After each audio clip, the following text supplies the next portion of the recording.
अस्सलाम वालेकुम everyone, this is निया अकबर। होप सो आप सब लोग ठीक होंगे और मेरी वीडियोस आपको पसंद आ रही होंगी। आज ही हम लोग EDU 6 और 4 का लेसन नंबर 5 कर रहे हैं। 4 तक हम कंप्लीट कर चुके थे। मुझे उम्मीद है कि आपको हर चीज़ उसमें क्लियर हो चुकी होगी।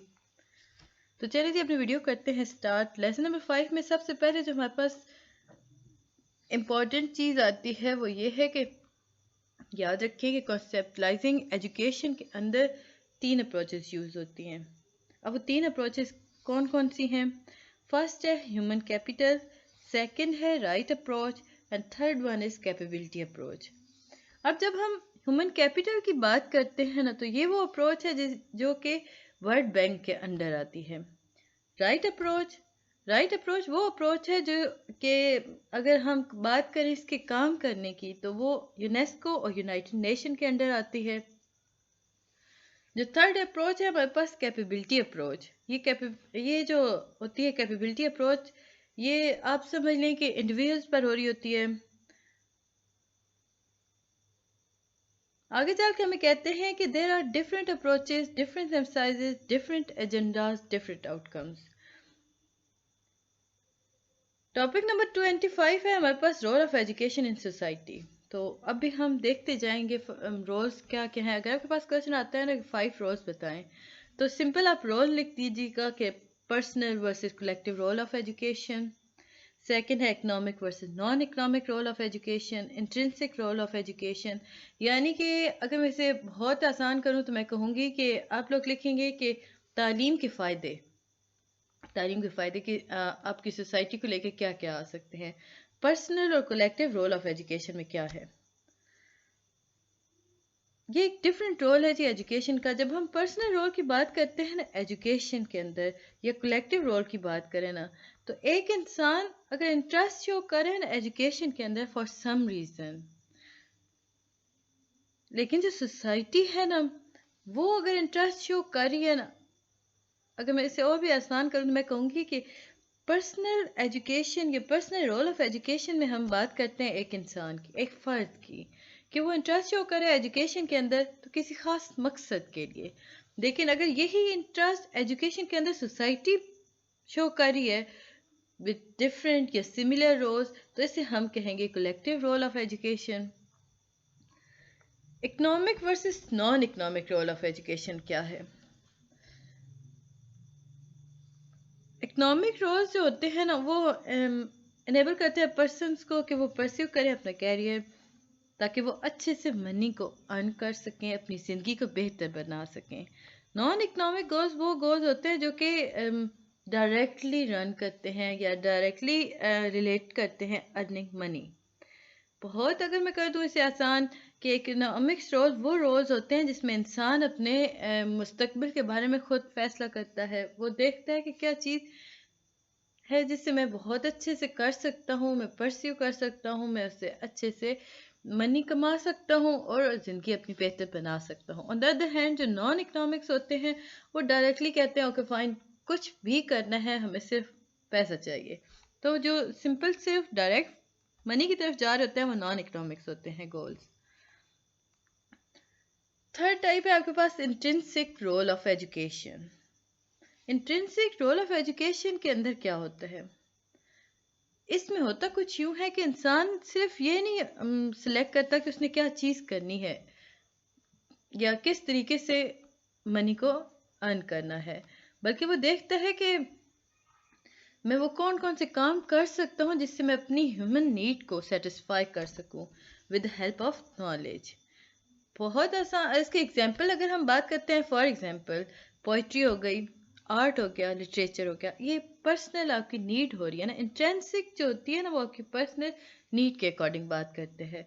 यानी कि ह्यूमन नीड के अब सेटिस्फेक्शन, अपनी नीड की सेटिस्फेक्शन के लिए जो काम कर रहा होता है ना इंसान, उसे हम इंट्रिंसिक रोल ऑफ एजुकेशन कहते हैं, यानी कि एजुकेशन के फील्ड के अंदर। इसके दो तरीके होते हैं, दो काइंड्स होती हैं। फर्स्ट है इकोनॉमिक गोल, सेकंड है इकोनॉमिक कलेक्टिव गोल। इकोनॉमिक गोल जो होता है ना वो पर्सनल होता है, इसमें हम एजुकेशन कंप्लीट करते हैं, आप एक बेहतरीन कैरियर आपके पास आता है, आप अच्छे से अर्न कर सकते हो मनी को। इकोनॉमिक कलेक्टिव गोल में क्या होता है? इसका मतलब ये हुआ कि जब आप ایجوکیشن کمپلیٹ کر لیتے ہیں اس کے بعد آپ قابل ہو جاتے ہیں اپنا بوجھ اٹھانے کے، اپنا برڈن اٹھانے کے لیے. خود ہی آپ ارن کرتے ہو اچھی منی، آپ پھر اس کے بعد کنٹریبیوٹ کر رہے ہو معاشرے کے اندر، تو وہ کلیکٹیو گول کے اندر آ جاتا ہے. اکنامک گول آپ خود کے لیے کر رہے ہوتے ہو، جو کچھ بھی آپ کرو گے آپ خود کے لیے کرو گے. لیکن آن دا ادر ہینڈ اگر ہم اکنامک کلیکٹیو گول کی بات کرتے ہیں، آپ خود کے لیے تو کرو گے لیکن ساتھ ساتھ آپ معاشرے کے لیے بھی، سوسائٹی کے لیے بھی کام کرو گے. فورتھ ٹائپ ہے آپ کے پاس انسٹرومینٹل رول. یہ وہ رول ہے جس کے اندر آپ اچیو کرتے ہو کوئی بھی چیز فرام دا ایجوکیشن یا تھرو ایجوکیشن. لٹریسی ہو گیا، ارننگ منی ہو گیا. اس کے بھی دو کائنڈس ہیں، نان اکنامک اور instrumental naan economic collective. Again ابھی ہم لوگوں نے بات کی اکنامک گول کی، تو اکنامک سے ہمیں پتہ چلا تھا کہ خود کے لیے جو کام کیا جاتا ہے اسے ہم اکنامک کہتے ہیں. نان اکنامک کیا ہے؟ یہ بھی پرسنل انسٹرومینٹل رول ہے، اس میں بھی ہم خود ہی کا انٹرسٹ دیکھ رہے ہوتے ہیں. سیکنڈ اس کی ٹائپ ہے instrumental naan economic collective. Again جب کلیکٹیو آیا تو اس کا مطلب ہوا کہ آپ ارن تو کر رہے ہو منی، آپ نے ایجوکیشن حاصل کی، اس کے بعد آپ نے ارن کرنا سٹارٹ کیا، بٹ یہاں پہ آپ پارٹیسپیٹ کر رہے ہو ڈیموکریسی کے اندر، پارٹیسپیٹ کر رہے ہو اپنی سوسائٹی کے اندر. یعنی کہ آپ نے جو علم حاصل کیا اس کے بعد آپ نے ارن کرنا شروع کی منی، تو آپ نے اسے سوسائٹی کے اندر یوز کرنا بھی شروع کیا. اگلا ٹاپک ہے جی آپ کے پاس 26 جو کتنا امپورٹنٹ نہیں تھا، اسے ہم سکپ کر دیتے ہیں. Human capital theory. آپ کے پاس کوشچن آتا ہے جی ڈیفائن ہیومن کیپٹل تھیوری، یا آپ سے کہا جاتا ہے کہ ہیومن کیپٹل تھیوری کے اندر کیا کیا چیزیں ہوتی ہیں. اکنامک لینس ہوتا ہے، یعنی کہ آپ کو دیکھا جاتا ہے کہ آپ کی کیپٹل کتنی ہے، یعنی کہ آپ کتنا ارن کر رہے ہو، آپ کتنا پارٹیسپیٹ کر رہے ہو economically. Education for income generation. تو اب ہم دیکھتے ہیں کہ it is essentially look at human being as a worker and as a resource that human being can help you to earn money either for self or at national level. اب یہ جو ملک کی جی ڈی پی انکریز ہو رہی ہوتی ہے، growth rate increase ہو رہا ہوتا ہے، یہ سارا کچھ ہم انکم جنریشن کے تھرو کر رہے ہوتے ہیں. یعنی کہ یہ وہ طریقہ ہے جس پہ آپ سمپل خود کو نہیں دیکھتے ہو، بلکہ آپ کے انڈر جو کام کر رہے ہوتے ہیں لوگ، ان کے بارے میں آپ دیکھ رہے ہوتے ہیں، آپ دیکھتے ہو وہ کس طرح کنٹریبیوٹ کر رہے ہیں سوسائٹی کے اندر. اگلا پوائنٹ آپ کے پاس آتا ہے جی education for international well being. You are interested in education because after completion of education you will be able to earn money. یعنی کہا یہ گیا کہ آپ ایجوکیشن کے اندر انٹرسٹ شو کر رہے ہو. کیوں؟ کیونکہ اب جب کمپلیٹ کر لو گے اپنی ایجوکیشن تو آپ آسانی سے منی کو ارن کر سکتے ہو. جب لوگ اپنی منی ارن کرنا سٹارٹ کرتے ہیں، یعنی کمانا شروع کر رہے ہوتے ہیں نا، تو وہ خود بخود نیشنل وائز جا رہا ہوتا ہے، پراسپیرٹی کے لیے یوز کیا جا رہا ہوتا ہے. So you are interested in education for collective nation goal, but the national goal are mostly essentially primary in economic gains. یعنی کہ آپ کچھ بھی کر لو گے، آپ جو بھی کماؤ گے خود کے لیے، ساتھ ساتھ آپ اکنامک وائز بات کر رہے ہوگے، ملک کے لیے نیشنل وائز آپ اس میں کنٹریبیوٹ کر رہے ہوگے. Cost benefit analysis. یعنی کہ آپ when you are working under human capital approach you are looking at cost benefit analysis, you are looking at how much I will interest and I will get back. یعنی کہا یہ جاتا ہے کہ جب آپ دیکھتے ہو نا، آپ کسی کے انڈر کام کر رہے ہو نا، تو آپ بہتر سے بہترین کی طرف جاتے ہو، بیکاز آپ کو اس میں بینیفٹ شو ہو رہا ہوتا ہے. آپ کو پتہ ہوتا ہے کہ آپ اگر کسی چیز میں انویسٹ کر رہے ہو نا، کوئی بھی چیز کسی بھی فیلڈ کے اندر، تو آپ چاہتے ہو کہ اس کا جو ریٹرن آپ کے پاس آئے نا، وہ آپ کی توقعات کے اکارڈنگ ہو. تو یہ سارا کچھ اس میں آ رہا ہوتا ہے. اگلا جی ہمارے پاس آتا ہے پرسنل اور کولیکٹیو میں. اب ہم دیکھ رہے ہیں role of education under human capital approach کے اندر پرسنل اور کولیکٹیو. پرسنل اور کولیکٹیو کی اگر ہم بات کرتے ہیں تو یاد رکھیں اکنامک انسٹرومنٹل کے اندر جو ہوتا ہے نا، یہ پرسنل بھی ہوتا ہے ایز ویل ایز کولیکٹیولی بھی ہوتا ہے. ابھی میں نے آپ کو اتنا ڈیٹیل میں بتایا نا کہ آپ خود بھی ارن کر رہے ہوتے ہو، لیکن آن دا ادر ہینڈ آپ کنٹریبیوٹ کر رہے ہوتے ہو، مطلب اپنے ملک کے اندر، اپنے جی ڈی پی کے اندر آپ جس طرح بھی مرضی چاہو کما کر اس میں انہیں بینیفٹ کر رہے ہوتے ہو، تو یہ کولیکٹیو وے بھی آ گیا. نیکسٹ پوائنٹ ہے آپ کے پاس health. They are also interested in health education because if people are healthy, they will be able to contribute the economic prosperity of the people. अब यहाँ बताया गया कि आपकी जो सेहत है उसके अंदर भी एजुकेशन में आप लोग बहुत जब आ जाते हो, या यूँ कह लें कि गवर्नमेंट लेवल पर अगर हम बात करते हैं तो हुकूमत जो होती है वो अपने अवाम की, अपने स्टूडेंट्स की या स्कूल वाले काफ़ी ज़्यादा ख्याल कर रहे होते हैं उनकी हेल्थ की। क्यों? क्योंकि वो देखें, जब आप अच्छे रहोगे, आपकी सेहत अच्छी रहेगी तो आप अच्छे से कमा सकते हो, हुकूमत की मदद कर सकते हो। सो वो ये इसकी होती है रिस्पॉन्सिबिलिटी।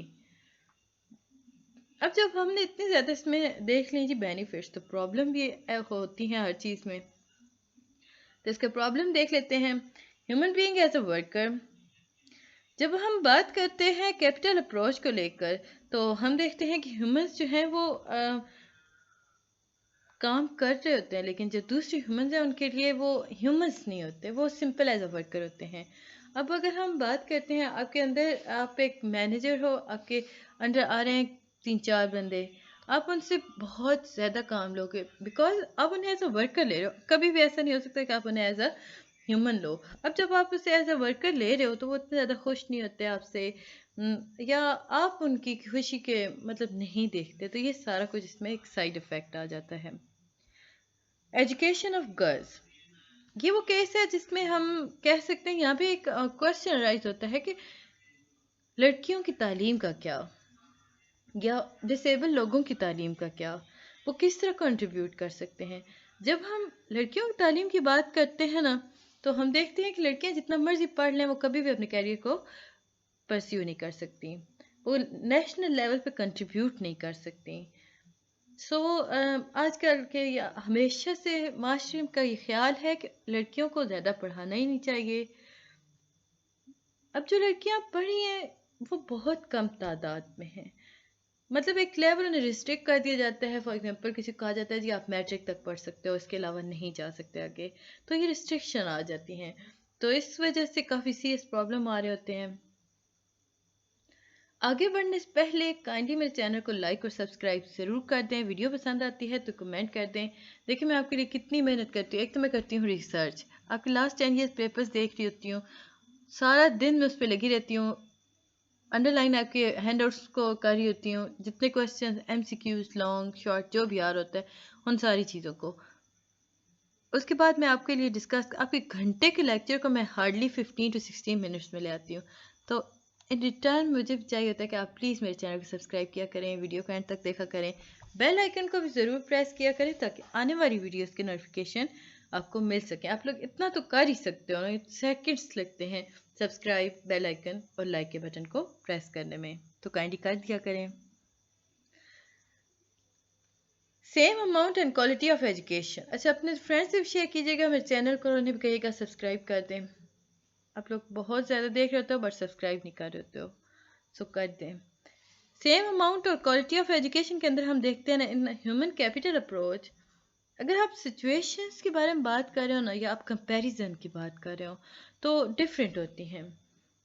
लड़के के लिए तालीम का मेयार अलग है, लड़की के लिए अलग है, तो इससे इकनॉमिक्स पे काफ़ी ज़्यादा बुरा असर और होता है। तो ये भी एक इसका साइड इफ़ेक्ट था। अब देखते हैं जी राइट अप्रोच टू एजुकेशन। अब कौन कौन से ऐसे अप्रोचेस हैं जो कि बिल्कुल ठीक हैं एजुकेशन के लिए। यूनेस्को, यूनाइटेड नेशन यानी ईफा, अगर आप एजुकेशन की बात करते हैं ना, और आप देखते हैं एजुकेशन के अंदर राइट बेस्ड अप्रोच, तो आप देखेंगे कि education as a human right, यानी कि आप कहते हो कि जी एजुकेशन के अंदर राइट अप्रोच क्या है। तो इसकी राइट अप्रोच ये हुई कि आप एजुकेशन को राइट बना दो ह्यूमंस का। हम कभी भी क्वेश्चन नहीं करते कि आया किस इंसान ने कितना कंट्रीब्यूट किया है इकोनॉमिक के अंदर। हम सिंपल देखते हैं कि इकोनॉमिक्स हमारी कितनी बड़ी है, हमारी GDP रेट कितना बड़ा है, इसके बैक पे हम ये नहीं देख रहे होते कि किस किस की कंट्रीब्यूशन इसमें आ रही होती है। तो इस सारे प्रोसेस को देखते हुए यूनेस्को, यूनाइटेड नेशन ने क्या किया, उन्होंने एक तरीका वाज़ेह कर दिया, एक तरीका बता दिया कि देखिए जी आप लोग ये सिलेबस रखोगे, ये चीज़ें पढ़ाओगे, पब्लिश करोगे हर साल, स्टूडेंट्स के पास हैंड आउट्स में या उनके बुक्स में ये चीज़ें आपने ऐड करी ताकि उनका वो माशरे के अच्छे इंसान बन सके आसानी से। तो ये यूनेस्को का काम था। ऑल ह्यूमन बीइंग इक्वली वर्दी, तो इसमें ये जो इंटरनेशनल एजेंसीज है ना, ये एम्फसाइज करती हैं कि जितने भी एजुकेशन के अंदर ह्यूमन बीइंग या यूँ समझ लें कि जितने भी माशरे के अंदर इंसान हैं उनका इक्वल राइट है कि वो इल्म हासिल कर सकें। तो वो काफ़ी ज़्यादा इस पर एम्फसाइज कर रहे होते हैं, काफ़ी ज़्यादा जोर दे रहे होते हैं। वो चाहते हैं कि जेंडर के डिस्क्रिमिनेशन ख़त्म हो जाए, कास्ट की ख़त्म हो जाए, सोशल क्लास ख़त्म हो जाए, तो एक जैसे लेके सारे कर सकते हैं तालीम हासिल। यहाँ पे आपके पास एक MCQ आ रहा था कि in Pakistan the statement about the right to education is recent phenomenal in, याद रखें 2012 के अंदर एजुकेशन के अंदर बात की गई थी और ये कॉन्स्टिट्यूशन का हिस्सा भी बनाया गया था। तो ये याद रखिएगा, इट इज़ 2012। आगे बढ़ने से पहले काइंडली मेरे चैनल को लाइक और सब्सक्राइब ज़रूर कर दीजिएगा। अब हम देखते हैं कमिटमेंट टू एजुकेशन। अब हम बात करते हैं कि कमिटमेंट है, अब एजुकेशन से कमिटमेंट क्या है। जब आप तालीम पे फोकस कर रहे होते हो, आप उसके अकॉर्डिंग बात कर रहे होते हो, आप खुद को कमिट करते हो ना, यानी कि आप चाहते हो, मुंसलिक करते हो, आप वादे करते हो कि तालीम से आपको जो चीज़ मिल रही है, जो हुनर सीख रहे हो आप, उस सारी चीज़ से उसे आप यूटिलाइज करोगे अपने माशरे के अंदर। तो ये आपके कमिटमेंट में आ रहा होता है। अब यहाँ पे आपके पास एक टॉपिक था प्रोसेस नॉट डिफाइन। ये इश्यूज चल रहे हैं अभी राइट अप्रोच के अंदर। कुछ प्रोसेस थे जो कि डिफाइन नहीं किए गए थे। अब वो कौन कौन से प्रोसेस थे? फर्स्ट प्रोसेस था लीगल राइट्स, या रुके मैं आपको थोड़ा सा और डिटेल बता देती हूँ। जो प्रोसेस नहीं डिफाइन किए गए थे वो थे राइट्स के। If they are not achieved what will you do, मतलब कहा ये गया कि अगर आपको राइट्स नहीं मिले तो आप क्या कर सकते हो, ये डिफाइन नहीं था। राइट्स को हमने दो तरीके में तकसीम कर दिया। फर्स्ट वन था लीगल राइट्स। अब ये गवर्नमेंट जो है वो डिक्लेयर करती है लीगल राइट्स, याद रखें। लीगल राइट्स जो होते हैं वो गवर्नमेंट का काम होता है वो डिक्लेयर करे। मॉरल राइट्स, अब मॉरल राइट्स क्या हैं? मॉरल राइट्स ये है कि एजुकेशन जो है वो लीगल राइट्स नहीं है, बट इसे हम एजुकेशन को मॉरल राइट्स भी कह सकते हैं, जिसके अंदर जो होती है सोसाइटी वो काफ़ी ज़्यादा रिस्पॉन्सिबल होती है। सोसाइटी अपनी रिस्पॉन्सिबिलिटी शो करती है टुवर्ड मॉरल राइट्स। अगेन अगला हम देखते हैं सोशो कल्चर कॉन्टेक्स्ट इग्नोर। एक और प्रॉब्लम आया कि इसमें हमें बताया गया कि सोशो कल्चर जो कॉन्टेक्स्ट है वो इग्नोर कर दिया गया है। ये बहुत बड़ी प्रॉब्लम थी राइट बेस अप्रोच के अंदर, जिसकी वजह से काफ़ी ज़्यादा प्रॉब्लम्स क्रिएट होना शुरू हुई। अब ये जो जितनी भी प्रॉब्लम्स है ये अगले लेक्चर में हम कंप्लीट करेंगे। मुझे उम्मीद है कि आपको वीडियो पसंद आई होगी। मिलते हैं नेक्स्ट वीडियो में, तब तक के लिए अल्लाह हाफिज़।